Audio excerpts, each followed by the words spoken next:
Welcome to Parenting Trap, Episode 4, where Alex and I discuss the importance of play.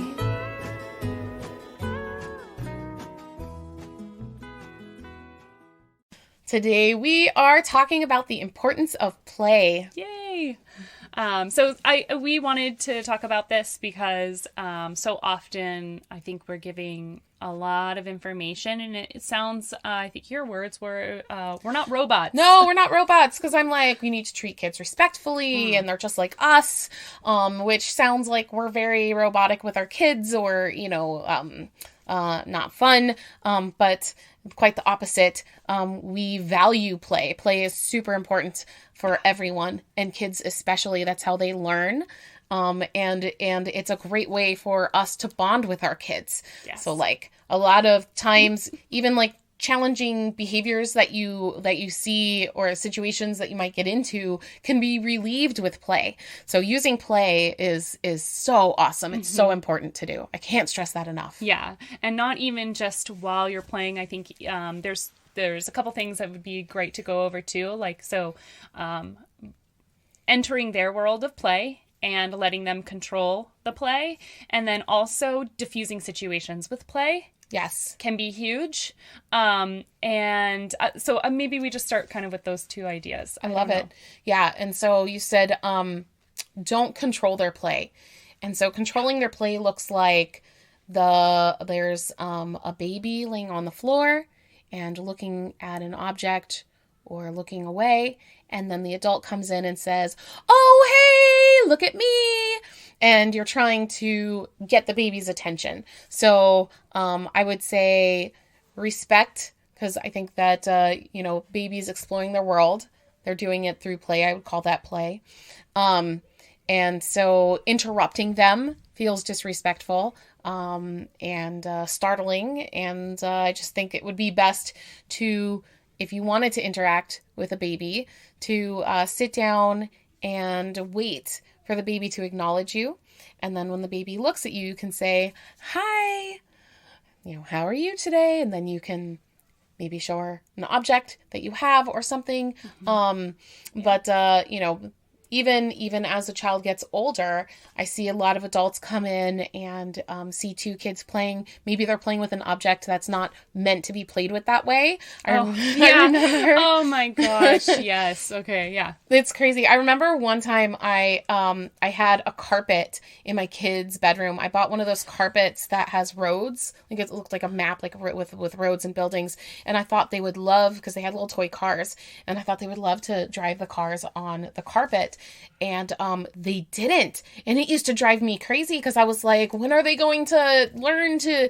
And then I realized that was my problem, not their problem. They loved the carpet. They played with it in a different way. They used to be like, "That's ketchup." And they'd point to the red buildings and like, "That's mustard." And those the yellow buildings. And I was like, "Yeah, okay." And then they would like pretend to grab like hamburgers and like French fries. They'd ask me what I'd want, and then they'd like go and like pick it out of the rug.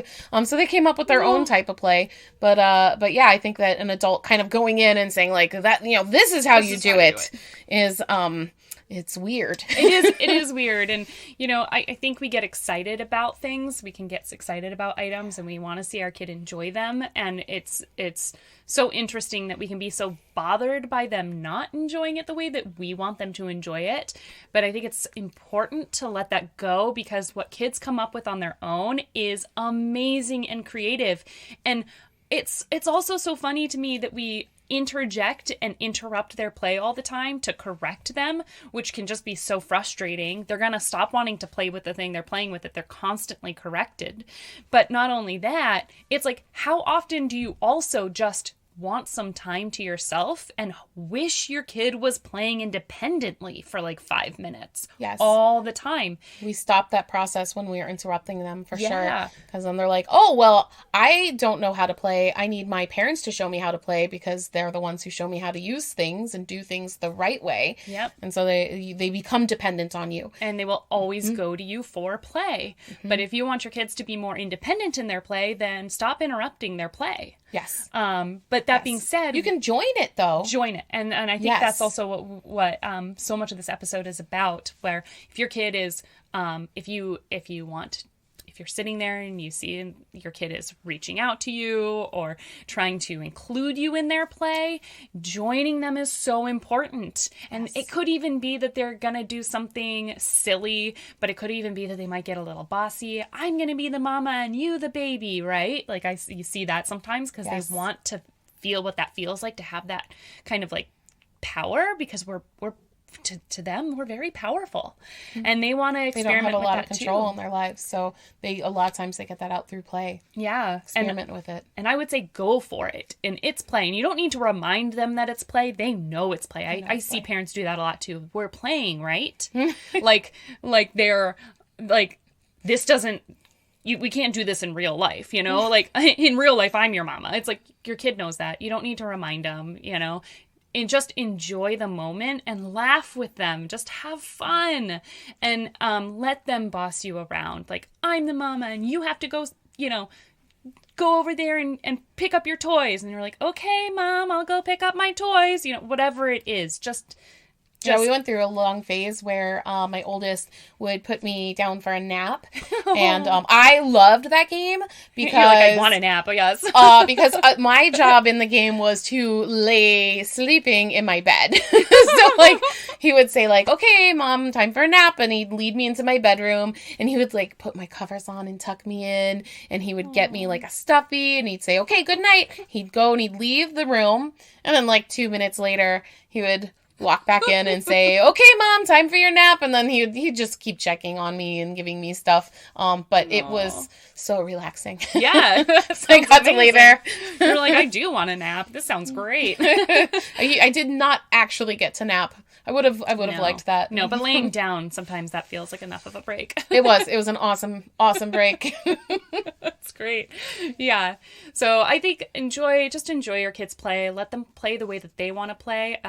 Observe when they're playing, and don't interject unless invited, I think is a good one. Yeah. I mean, if it feels organic, yes, but they want to play with you, and if we sit back and we watch what they're doing, we learn so much. We learn like what their game is. A lot of times it's different than what we're expecting. Oh, also, and when we do that, when we aren't paying attention to their play, and let's say we do step in and interrupt, and we try to do what we think they're doing, they get really frustrated. I've noticed.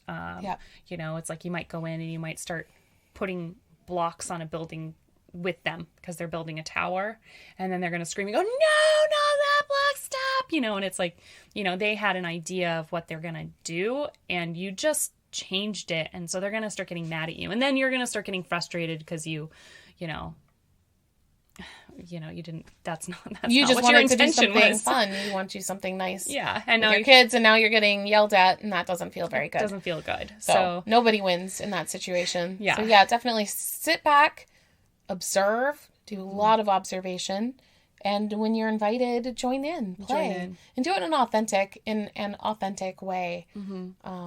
Yeah. And definitely let them take the lead on that, because it is their play. And if you have some idea that you want to do, you're like, gosh, I really want to build a tower this way. Well, you'll have time to play with those toys when your kid's in bed. So like, I mean, it sounds silly, but really people do. People will oftentimes like control toys in a certain way. And it's like, if you're going to do that, just do that in your own time. Because we have plenty of our own time, right? No, so much of our own time.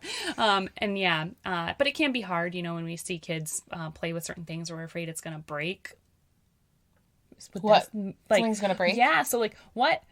I think this is an important thing with play, because I'm the kind of parent, I let my kid pretty much play with their toys any way they want to. Right. But sometimes that can break a toy. I see. So it's going to break the toy. Oh, don't do that. It depends.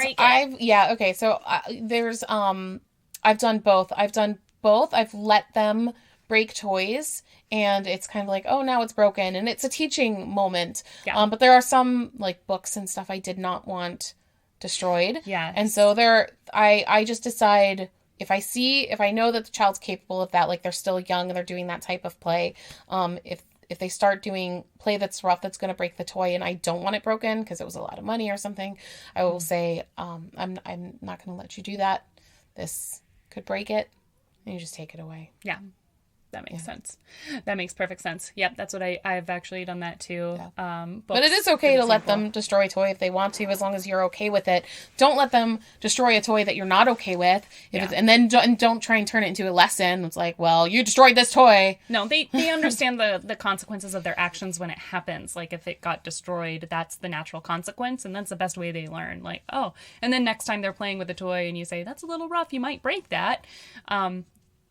They're going to know what they mean. Yeah, they're not going to learn that unless they know exactly what that means. Otherwise, they just... sorry, I'm distracted. I hear the kids. I hear the kids kind of screaming. So we'll wrap up. We didn't discuss diffusing situations with play. Yes. Tension can really rise sometimes with kids, and that also I think is important to recognize the moments, because it's not always going to be appropriate to diffuse a situation with play, but it can be so useful. You have to be careful, because sometimes if you try to, it comes across as you trying to manipulate the kid. So if the kid is upset and you want them to get in the car and they don't want to go, and you're like, come on, it'll be fun. I mean, that could go one of two ways. Sometimes the kid could be like, okay, yeah. And then other times the kid's like, seriously, I know exactly what you're trying to do. It's not working. And it's not fun. So, I know that's not fun. Yeah. A bit of that is just knowing your kid, knowing when that is appropriate. And if it's not taken well, don't keep trying. Nobody likes that. Like, come on, you'll love it. Yeah. Like that it doesn't feel very good. Forcing a smile out of them, or like making silly jokes or tickling to try and get them to laugh. Ugh. No. And don't do that. But you can do something like, it's time to go to the kitchen to get a snack. And the kid's like, distracted or seeming like, no, I don't want to do that. You can always go like, I'm going to walk like a duck to the kitchen. How are you going to walk? And you can be like, quack, quack, quack, or whatever. That could be a fun way to sort of move forward in a playful way. Do you want to race? We can race to the kitchen. Love that. Who's going to get there first? Although be careful, because if you have more than one, it can get intense, because then they start racing each other, and whoever loses gets really upset. Yeah, that can feel a little hard at times. Yeah.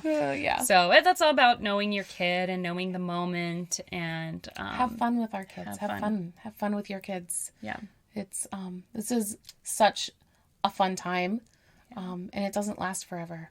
No. When they're 16 and they no longer want to walk like a duck up the hallway, you're going to think back on those moments, and just, those are the times that you're going to remember too. You're not going to, you're going to reflect on all of those silly, goofy, fun, laughing times. And the more we have of that, just the more positive our memories are going to be. And our kids' memories. And our kids' memories, which is so beautiful. Yeah. So... based on that, I don't know. Do you think that's out? All right, guys. Thanks a lot. Thank you. You can always send questions to questions@parentingtrap.com, or if you're watching this on YouTube, you may also just directly in the comments, and we'll hopefully get to your questions. Yeah, I'm sure of it. Thanks a lot, guys. Thanks. Bye.